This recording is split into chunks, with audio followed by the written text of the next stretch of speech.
Bonjour ou bonsoir. Aujourd'hui, notre méditation est comment activer votre intelligence émotionnelle. Mais avant de commencer, pensez à vous abonner, de mettre un petit commentaire à la fin de cette vidéo. Cela permet de mettre ce travail plus en avant sur les réseaux sociaux et de partager ainsi avec beaucoup plus de personnes qui pourront être informées, car vous le savez, il est important de méditer de nos jours. Alors un grand merci à vous et installez-vous maintenant confortablement. Prenez le temps de vous détendre, de respirer profondément et d'activer chacun de vos chakras par votre respiration profonde. Ouvrez le cœur, ouvrez l'esprit. Il est important, même essentiel, de méditer pour utiliser votre intelligence émotionnelle. Quand on dit intelligence émotionnelle, aujourd'hui, elle a été identifiée dans le monde. Pendant très longtemps, on a pensé que l'intelligence se résumait au QI. Et voyez, ce n'est pas le QI, c'est un jeu de mots que l'on pourrait faire, mais c'est ce qu'on appelle le conscient intellectuel. Cela veut dire que toujours derrière quelqu'un, être à la queue, être derrière quelqu'un, c'est un jeu de mots, mais pour beaucoup c'est un moyen de savoir si une personne est intelligente ou pas. Cela est la nature de l'intellect. L'intellect essaie toujours d'imiter et d'être un cran au-dessus. Vouloir être meilleur que quelqu'un est aussi une imitation de quelqu'un. Essentiellement, on essaie de faire un peu mieux que les singes. Ça, c'est l'évolution. La nature de l'intellect, c'est, en ce moment tel qu'il est pour la plupart des êtres humains, c'est un instrument utile. À moins que l'on puisse utiliser comme maintenant une banque d'informations grâce à l'IA. Mais s'il n'y a pas d'informations, la plupart des gens ne savent pas comment utiliser leur intellect. Il n'y a qu'avec de l'information qu'ils peuvent l'utiliser désormais. Et cela n'est pas la nature de l'intelligence émotionnelle. Car elle n'a pas besoin d'informations. Elle peut simplement tout embrasser et le découvrir par elle-même. Elle peut naviguer dans la vie en ressentant. Elle n'a pas besoin de faire la queue, d'attendre son tour, d'attendre l'information. Car l'information est là, disponible là tout de suite. Elle n'a pas besoin de se tenir derrière quelqu'un. Elle n'a pas besoin d'essayer d'être meilleure que quelqu'un. C'est simplement une façon d'être impliqué avec la vie, de connaître la vie en s'y impliquant totalement, non pas en la disséquant, en analysant. Cela est la différence entre l'intellect et les émotions. L'intellect essaie de tout connaître en le découpant, en le disséquant. Les émotions connaissent les choses par l'étreinte, par l'inclusion.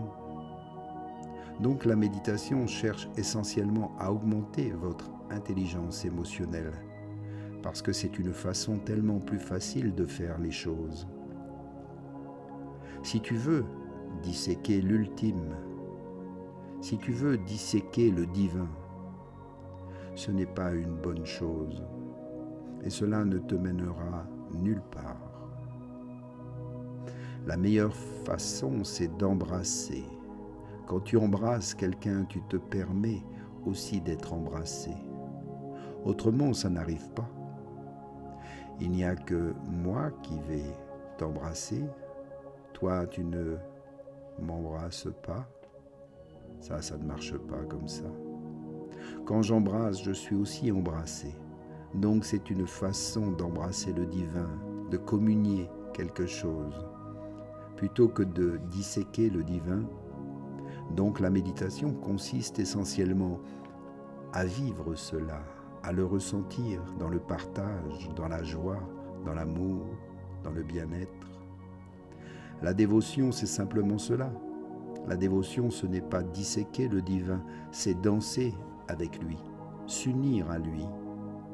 Essentiellement, augmentez votre intelligence émotionnelle pour que votre capacité à bien vivre ne soit pas dépendante du fait d'être quelqu'un d'autre ou de vouloir être meilleur que les autres. Votre capacité à vivre bien vient de votre propre nature innée. Pas parce que vous êtes meilleur que quelqu'un, et vous n'avez pas à prouver que vous êtes meilleur que quelqu'un. Vous n'avez même pas à essayer d'être meilleur que quelqu'un. Car vous êtes qui vous êtes. C'est ça l'intelligence émotionnelle. Il n'y a pas de hiérarchie là-dedans. Une fois que l'intellect s'en mêle, si tu dis amour, alors qui aime le plus? C'est une compétition. Cela ne doit pas exister. Est-ce que c'est moi qui aime le plus ou est-ce que c'est l'autre? Est-ce que c'est moi qui aime le plus cette chose ou est-ce que c'est l'autre? Est-ce moi qui aime le plus ce truc ou est-ce que c'est l'autre? Personne ne peut en décider. Jamais. Jamais personne ne peut jauger cela et dire « Ok, cette personne aime plus que l'autre. » Personne. On ne peut pas dire cela, car chacun aimera dans sa dimension, dans sa compréhension, dans ce qu'il ressent et perçoit. Et cela appartient à chacun. On ne peut pas quantifier ces choses. Les quantités ne s'appliquent pas à l'intelligence émotionnelle. Quand les quantités ne s'appliquent pas, le haut et le bas disparaissent. Le grand et le petit disparaissent. La vie devient telle qu'elle est, tout simplement. Est-ce que la fourmi est-elle une vie plus importante que vous? Ou vous, une vie plus importante que la fourmi? Si vous pensez que vous êtes plus important, vous avez un mental grossier. Vous ne comprenez pas que la fourmi considère sa vie aussi tout importante que la vôtre, et peut-être même probablement plus.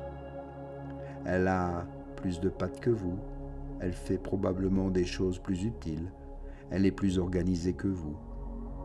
On ne sait pas quoi d'autre encore. Elles sont probablement plus nombreuses.